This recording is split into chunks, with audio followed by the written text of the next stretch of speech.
Right now, somewhere in the world, a human baby is being born, and it will be, by a wide margin, the most helpless newborn on the entire planet.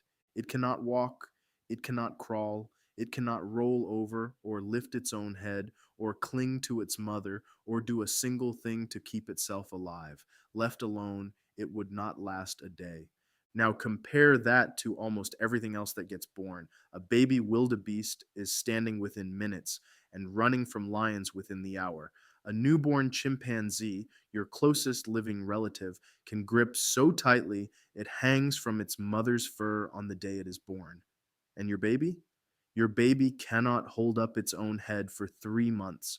It will not crawl for half a year, or walk for a year, or speak for longer still. You call this normal because it is all you have ever known, but it is one of the strangest facts about being human. And for decades, scientists thought they knew why. The answer they settled on was simple and a little unsettling. Your baby was supposed to cook longer.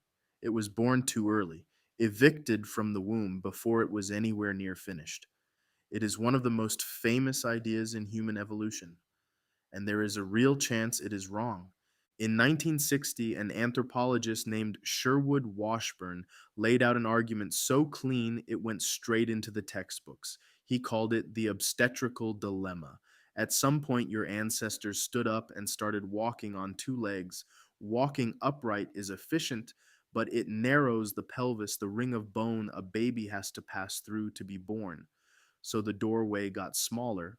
At the very same time, your ancestors were getting smarter and brains take space. Over a few million years, the human brain ballooned to more than triple the size of a chimpanzee's. So the thing trying to get out was getting bigger, while the door it had to fit through was getting smaller. A big head, a narrow opening, something has to give. And Washburn's answer was that evolution blinked. Rather than let mother and baby die squeezing an overlarge head through an undersized pelvis, the timing of birth simply crept earlier, so the baby came out while its skull was still small enough to pass.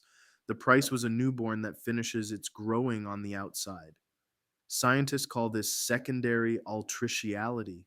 Altricial means born helpless, like a naked baby bird. Secondary means your ancestors did not start that way.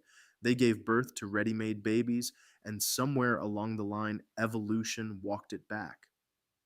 So, how much cooking did your baby actually miss? The answer is staggering. In the 1940s, a Swiss biologist named Adolf Portmann worked out how long a human pregnancy would have to last for the baby to arrive as developed as a newborn ape. His estimate was about 21 months, nearly 2 years. By that measure, every human is born roughly a year ahead of schedule, then spends that first year finishing a job that was supposed to happen in the dark. At birth, your brain was only about a quarter of its adult size. By your first birthday, it had raced to around 60%, growing faster than it ever would again while you lay there unable even to sit up. This is where the popular idea of the fourth trimester comes from. It is a beautiful, tidy story. Bipedalism shrinks the hips. Big brains need room. The baby comes early to survive the squeeze. It explains the helplessness and why human birth is so dangerous. It fits. And then a group of scientists actually checked the assumptions underneath it. In 2012, a researcher named Holly Dunsworth, with colleagues including Herman Poncer and Peter Ellison, pulled at the loosest thread in the whole idea. Everyone had assumed that a wider pelvis, roomy enough to birth a bigger baby, would ruin a woman's ability to walk and run. That was the entire reason the doorway supposedly could not just get bigger. So they measured it, and it was not true. Women with wider hips were not measurably worse at walking or running.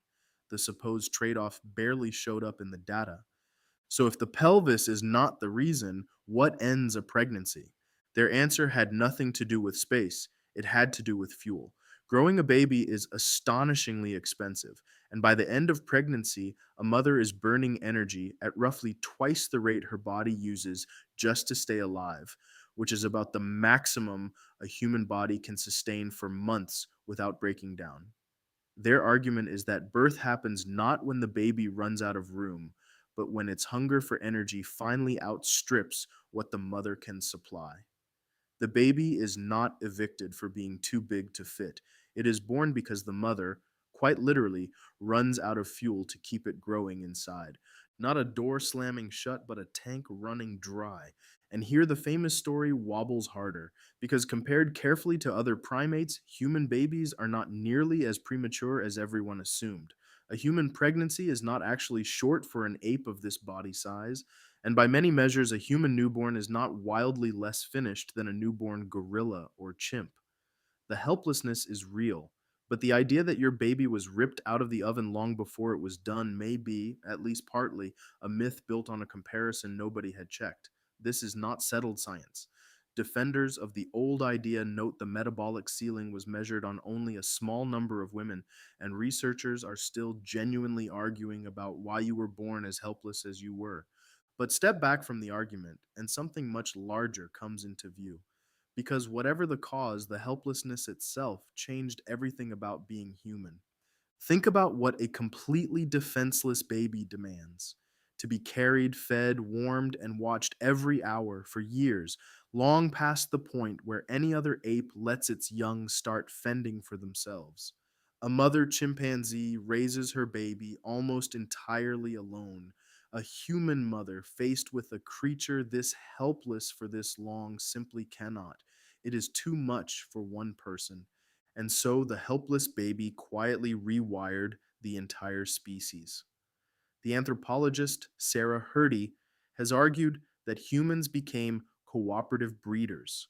Mothers raise their children with help from others: fathers, grandmothers, aunts, siblings, the whole group leaning in to keep one tiny, precious thing alive.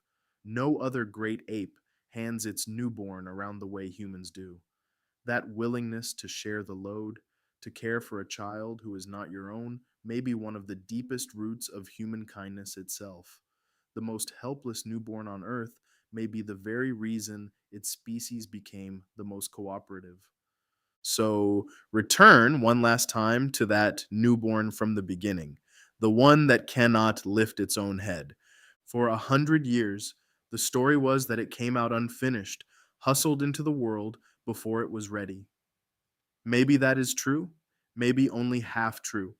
But here is what is not in doubt: that helpless, head lolling little creature, the one that cannot do a single thing for itself, is the reason its whole species learned to hold each other up. It cannot support its own head, and somehow it has been holding up the entire structure of human society all along.